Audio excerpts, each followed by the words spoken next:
Allez, salut à tous, c'est Matt, on se retrouve aujourd'hui pour notre vidéo du vendredi. Et très très mauvaise nouvelle qui vient de tomber du coup.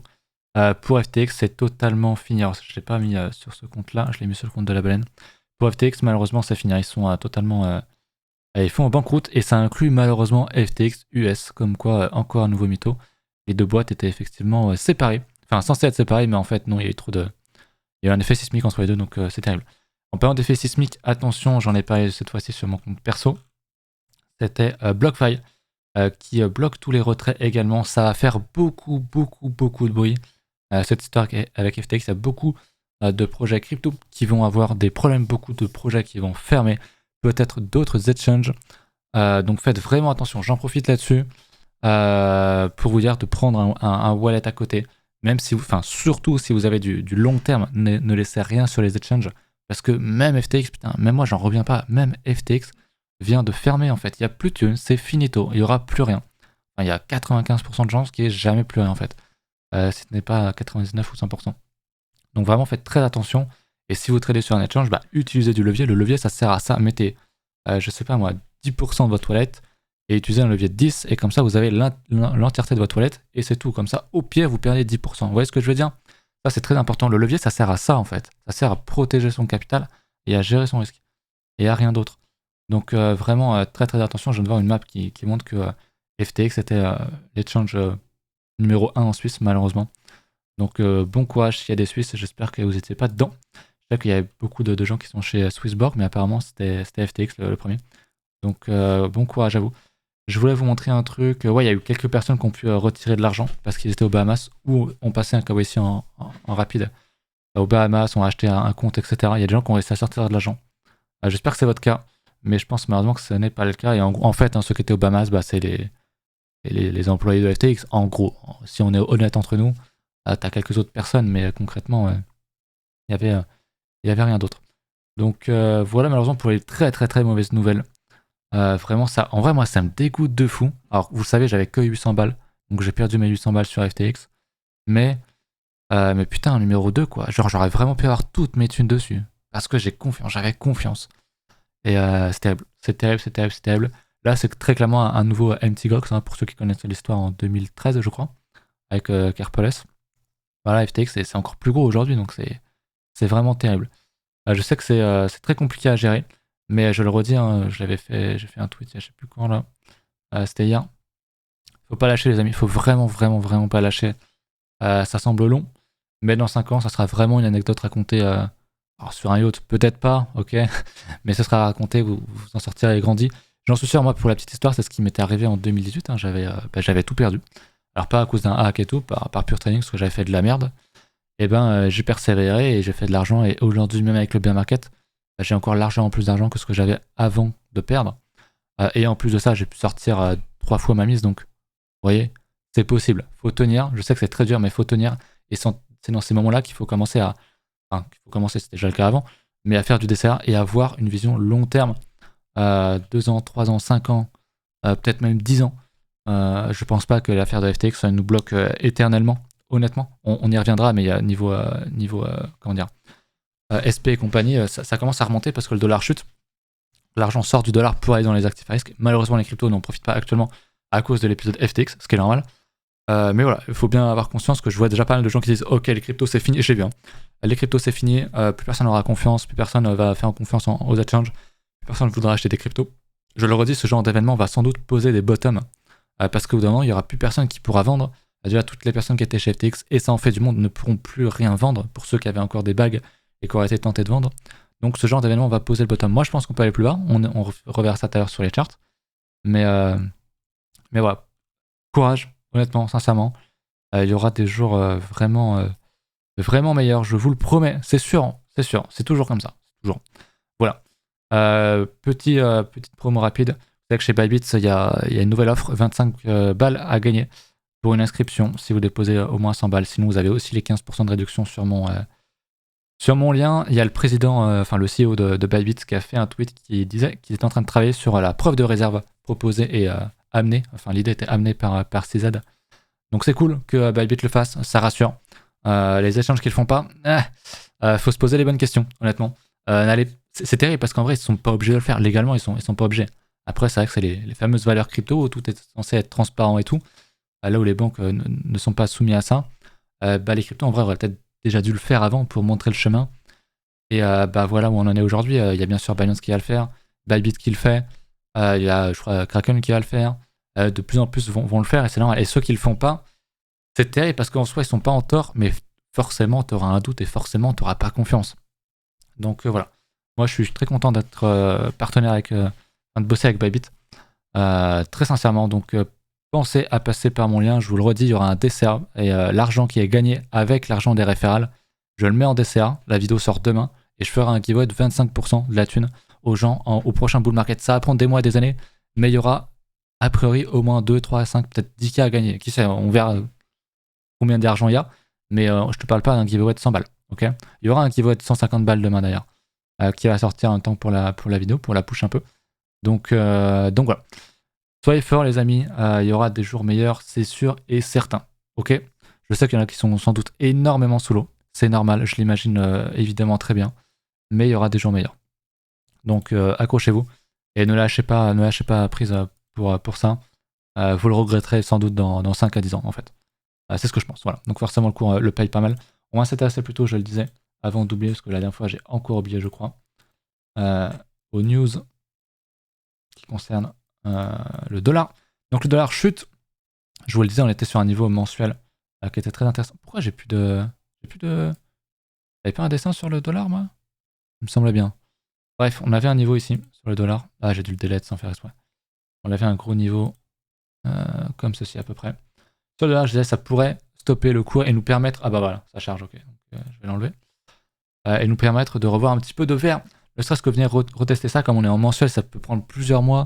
Et plusieurs mois, ça peut nous faire vraiment redécoller sur les cryptos. Malheureusement, quand ça arrive, il faut qu'on ait l'échange numéro 2 qui fasse faillite. Donc c'est vraiment pas de chance pour nous. Je disais qu'on avait à surveiller ce drapeau parce que c'est une figure, un pattern haussier, hein, on a tendance haussière. Drapeau, c'est haussier dans ce sens-là. Donc ça aurait été haussier si on aurait validé. Toujours, on attend toujours la validation. On l'a pas fait, donc on peut le dégager. Et maintenant, voilà, on est dans le Vegas, donc attention, très clairement, je n'irai pas short le dollar. Mais en attendant, qu'est-ce qui se passe? C'est donc les réserves. Hein, donc je le redis, mais le dollar, c'est la seule monnaie réserve. Quand il y a une crise, tu passes en dollars. Donc toutes les liquidités vont en dollars. Et maintenant que le dollar tombe, et bien en fait, où va l'argent? Il va bien évidemment dans l'SP, dans le Nasdaq. On le voit hier, il y a une belle journée. On revient rechercher le Vegas. On est proche de l'order block bear qui était aussi. Qui n'est pas un order block d'ailleurs. J'ai écrit OB, mais c'est pas OB. À moins que ce soit un hebdo, je sais pas, ou un 3 jours. Mais du coup, c'est un gap qui est ici. On a le Nasdaq qui fait un très très beau pattern aussi. On voit un beau double bottom en formation. Ici. Ok. On a un gros niveau ici qui est prêt à casser. Donc je pense qu'on ira sans doute chercher le Vegas ici. Voilà. Pareil, ici, on avait un beau gap. Hein. C'est souvent des niveaux qu'on vient rechercher facilement.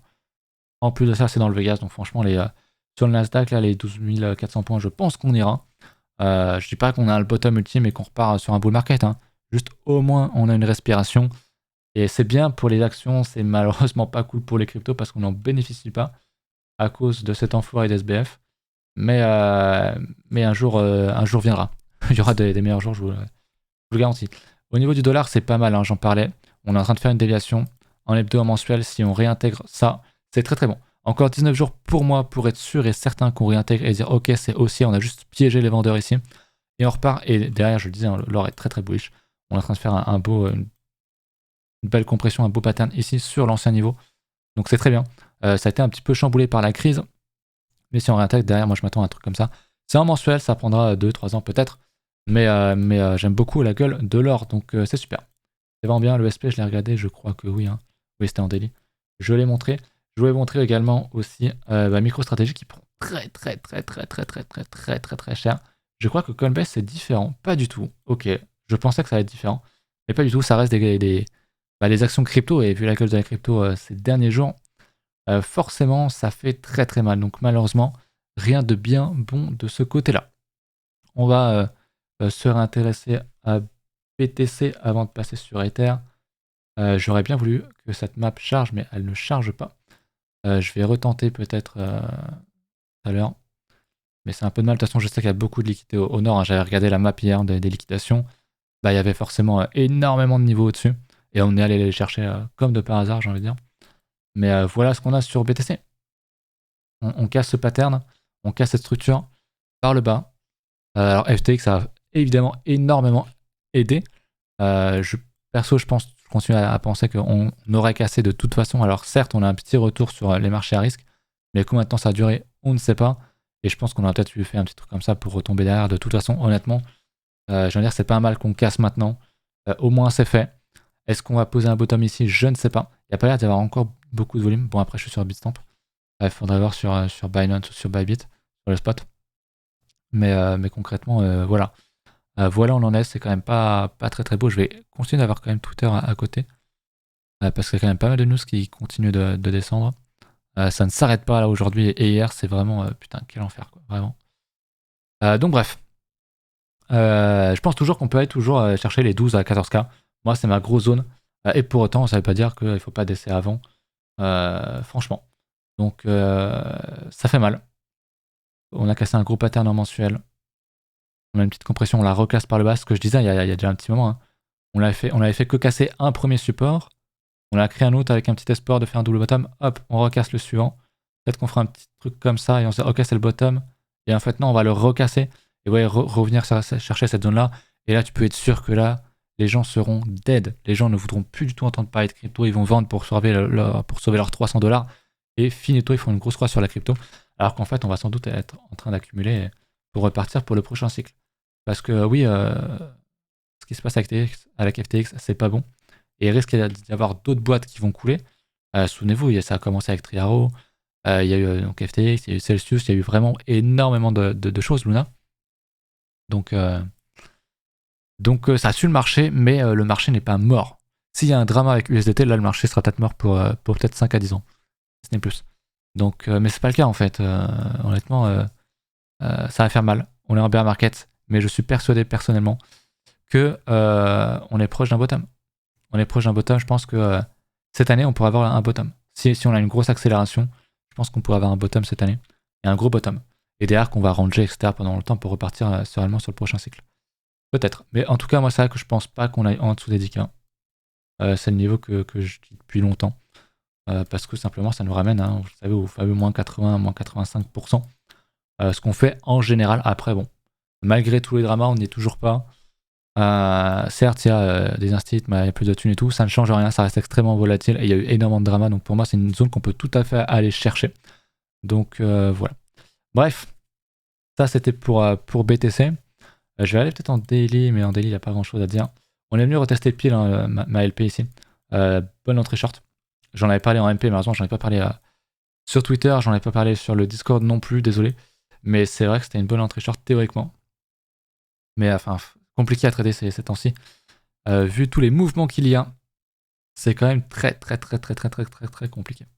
On va sur Ether. Alors, je me suis trompé de touche. Je vais aller dans le script. My bad. Et ici. Non, toujours pas. Non, mais je suis déjà en grand, pardon. À Ether, c'est pareil, on a pris ce niveau-là, donc ça, c'est une bonne chose. On réintègre, il tient beaucoup mieux Ether. Ether est encore plus fort, hein. Ça, c'est quand même très étonnant. Hein. C'est quand même très étonnant. Et je me demande si Ether, lui, aurait pas potentiellement déjà fait un bottom. Parce qu'il fait pas de plus bas. En hebdo, il ne fait pas de plus bas. Et ça, c'est quand même pas un signe, mais c'est quand même intéressant. Faut se poser les bonnes questions. Maintenant qu'on a pris cette zone-là, moi, je suis en mode, ok, maintenant, pourquoi pas, si on close là-dedans, pourquoi pas choper les achats. Et très clairement, pour moi, si on vient recasser ce high-là, donc à 1700, 1660 et quelques, je dirais, ok, c'est haussier. Ok. Pour l'instant, c'est pas le cas. Il y a peut-être des achats à prendre en daily, en H4, là-dedans, mais pas plus. Pour l'instant. Mais bon, attention, la tendance de fond reste quand même pas très bonne. Lui, il a pris combien en pourcentage? Moins 82, c'est pas... Ether peut prendre moins 90, moins 95 sans problème. Ce qui nous amènerait, j'imagine, dans les 500, un truc comme ça. Ici, ouais, moins 90, ouais. Si vraiment il y a un gros cataclysme sur Ether ou sur les cryptos que ça continue, la grosse dernière zone que je verrais comme vraiment le plus bas des plus bas possibles, entre guillemets, même si bien sûr on ne sait jamais, ce serait cette zone-là parce que c'est un ordre bloc en mensuel. Structure qui précède la grosse poussée, la grosse parabole, et c'est souvent ces niveaux qui tiennent, qui posent des bottoms. Donc très clairement, si on a un Ether à 400 un jour, malgré les dramas qu'il y aura, faudra sans doute passer pas mal à l'achat, tout simplement. Ok. Ça, c'était pour Ether. Je voulais quand même revoir sa paire en BTC. Sa paire en BTC est folle, hein. Et la Bitcoin dominance est folle aussi. Je vois pas comment est-ce qu'on pourrait faire un énorme cliffhanger. Comment est-ce qu'on pourrait partir en hausse à mort sur les cryptos, à moins que vraiment on reparte à mort sur les marchés tradis et que du coup, ça repart forcément sur les assets à risque, que sont les cryptos. Mais sinon, je vois pas trop comment ce serait possible.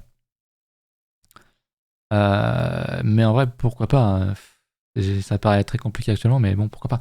Bon, je sais pas si je l'ai dit en intro, mais on a une baisse du chômage. Non, c'était pas du chômage, j'ai n'importe quoi. Putain, je sais plus si c'était le chômage ou. Je vais aller sur ma charte. Euro-dollar, c'était pas ici, c'était hier. C'était, je crois. L'inflation. C'était l'inflation qui est à 7,7. On était à 8,2, on s'attendait à être à 8. On était finalement à 7,7, ce qui est très bien. À voir maintenant si on va garder cette dynamique et si on arrive à inverser cette dynamique, si on a le top ici, ce qui est pas forcément trop probable, mais si on arrive à minima à range et à imposer une tendance de retournement sur l'inflation, alors on reverra une hausse, peut-être sans doute beaucoup plus durable sur les cryptos, sur le SP, sur tous les indices et autres actions. Donc ce graphe, moi je le suis vraiment toujours de très près. Pour moi, qu'importe ce qui se passe fondamentalement et tout, je le redis, mais le fonda c'est bien, mais votre interprétation du fonda peut vous tuer sur votre action sur les marchés. Si on casse ce niveau, pour moi, je vais vraiment regarder des setups sur les alts et long comme un porc. Bien sûr, avec un risque gardé, etc. Ça, c'est toujours évident. Mais si on casse ça et qu'on commence à faire des structures sur les alts, parce que concrètement, si on casse ce niveau-là, donc les 0,088 sur Ether Bitcoin, il faut se dire concrètement, s'il y a des setups sur les alts, il faudra y aller. Peut-être qu'ils se feront invalider, mais le signal sera là. On aura des grosses structures en hebdo, peut-être du mensuel.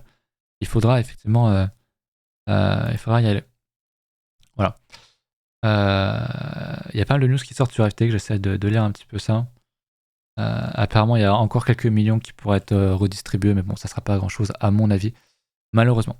Donc ça, c'est pour les alts pour Ether, on n'y est pas encore. Mais Ether tient très bien, regardez cette bougie comme il la rattrape en hebdo. Et en daily, franchement, c'est assez étonnant. Et je me demande si on n'est pas en train vraiment de survendre un petit peu le marché. J'étais très très vert. Je le suis encore, je pense toujours qu'on peut aller chercher les 12K à quelques. Mais s'il y a un signe de retournement, je pense que la peur serait sans doute très bonne à payer, tout simplement. Je vais essayer de mettre à jour iBlock Capital et de vous sortir les niveaux, j'arrive tout de suite. Bon, malheureusement, j'ai pas réussi le site lag. Par contre, je voulais vous montrer un truc. C'est ce que je disais sur les alts. On a le ANT qui, malgré le FUD, entre guillemets, c'est un peu plus que du FUD là, a pris tarif mais remonte très vite. En hebdomadaire, on est toujours dans la structure, on n'a toujours pas fait de plus bas. Il y en a beaucoup qui ont fait de plus bas. Le ANT, j'ai déjà montré 2-3 fois. C'est donc l'ancien gros niveau ici, hein, qui était l'ancien support, qui a servi de résistance, une fois sur la mèche, une seconde fois, peut-être une troisième fois là. On pourrait faire un truc intéressant, type gros range qu'on casse à la hausse. Si on casse ça à la hausse, si on réintègre surtout ce niveau-là, parce que casser à la hausse, ça va être bien être beau, mais il faut absolument, pour moi, c'est un setup que j'aime beaucoup, quand on casse pas trop, quand on congestionne et qu'on réintègre assez rapidement, quand même, ce genre de support qu'on réintègre au-dessus, et qu'on a une vraie impulsion, qu'on a une vraie réintégration, derrière, il y a souvent un setup à prendre sur un retest de la résistance qui était ancien support ici. Donc sur un truc comme ça, là, il y a sans doute un bon move à faire. Bon, c'est de l'hebdomadaire, je pense pas qu'on casse ce niveau-là à la hausse, je surveillerai, c'est dans ma liste, mais quand même. Voilà, c'était quand même pour vous montrer ça. Sinon, je l'ai dit, hein, mais SBF est en faillite. FTX est en faillite, SBF n'est plus CEO, il n'y a plus rien. En fait, il y a vraiment plus de thunes, c'est vraiment terrible. Donc encore une fois, gros message de soutien à tout le monde, à tous ceux qui sont impactés par la perte de ces fonds. Vous l'avez fait une fois, honnêtement. Vous le savez, c'est refait des bear markets, des bull markets, il y en aura encore. Essayez de mettre un petit peu de côté d'argent. Prenez le temps pour vous reposer, faites ça bien, accumulez petit à petit et mettez sur une ledger. Ça c'est très très important. Bon, si vous avez 100 balles, c'est pas intéressant, mais je pense qu'à partir du moment où tu as 1000, 2000, 3000 balles, acheter une ledger à 50 ou 100 balles, ça reste quand même largement intéressant. Donc, dès que vous avez 1000 balles, en vrai, une ledger, c'est quand même intéressant très vite. Donc, pensez-y. Demain, je fais la vidéo sur le DCA sur Bybit. J'espère que vous serez nombreux. Encore une fois, je vais faire un énorme giveaway en bull market quand j'aurai pris les gains avec l'argent des référals. Je vous reverserai 25%, donc pensez à être dans les référals. Demain, il y a un giveaway de 150 balles qui sort. Ça va être les gagnants dans ceux qui ont un compte Bybit. Donc voilà. Voilà, je vous laisse là-dessus. J'espère que ça ira. Et on se retrouve demain du coup. Salut.